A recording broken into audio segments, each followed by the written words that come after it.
আজকে নাই, আবার আজকে আসলে আমরা অনেকে আছি, আগামীতে থাকবো না। যদি বলেন ঠিক কিনা? এই আসলের ফজিলত সম্পর্কে আল্লাহ আমাকে বলার এবং আপনার প্রত্যেককে শ্রবণে বোঝা আমল করার তৌফিক দান করেন। সবাই বলে আমিন। আমি খুতবার বিষয়ের পাশাপাশি পবিত্র মুহররম মাসের এই হৃদয় বিদারক ঘটনার কথা কিছু কিছু কথা বলে যাব। কেননা এই কথাগুলো বর্তমান ইয়াং জেনারেশনের জানার দরকার আছে। অনেক ছেলেরা আছে মুহররম কি জানে না, কারবালা কি জানে না, কারবালায় কারা শহীদ হয়েছে, কেন শহীদ হয়েছে, কি জন্য শহীদ হয়েছে, আর তাদের শহীদের বিনিময়ে আমরা কি পেয়েছি, ওটা থেকে আমাদের শিক্ষা কি, আমরা কি শিখলাম, এটা অনেক ইয়াং জেনারেশন জানেই না। জোরে বলে ঠিক কিনা? শহরমুখী অনেক ছেলেরা আছে, এগুলো জানেই না। গ্রামের অনেক ছেলেরা আছে, এগুলো জানে না। কারণ ইসলাম শিক্ষা স্কুলের বইয়ের মধ্যে কিছু ঘটনা উল্লেখ ছিল এবং এই অবস্থায় বাংলাদেশের শিক্ষা পর্যায়ে এমন পর্যায়ে চলে গেছে, আস্তে আস্তে ওগুলো উঠাই দিছে।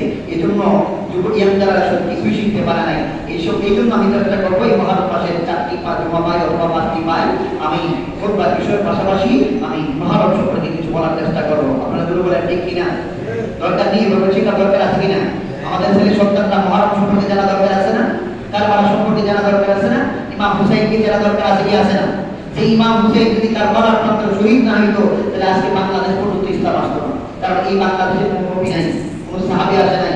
সাহাবী যারা দেখছে তার নাম হলো তাবি, তারাও আসে নাই। তাবি যারা দেখছে তার নাম হলো তাবি, তারাও আসে নাই। তাহলে আমরা ইসলাম পেয়েছি আল্লাহর ওলিদের মাধ্যমে। যদি ইমাম হুসাইন কারবালার প্রান্তরে শহীদ হয়ে রক্তের প্রতিদান যদি না আসতো, রক্তের প্রতিদানের চাওয়া যদি আমাদের ভিতরে না থাকতো, তাহলে এই পর্যন্ত ইসলাম আসতো না। আসুন আশুরার প্রতিদান এই 10 তারিখকে মহরমের 10 তারিখকে আল্লাহ তাআলা কেন গুরুত্ব দিয়েছে?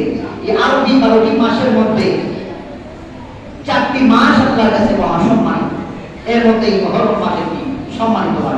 সুবহানাল্লাহ, সুন্দর একটি মাস পেয়েছি।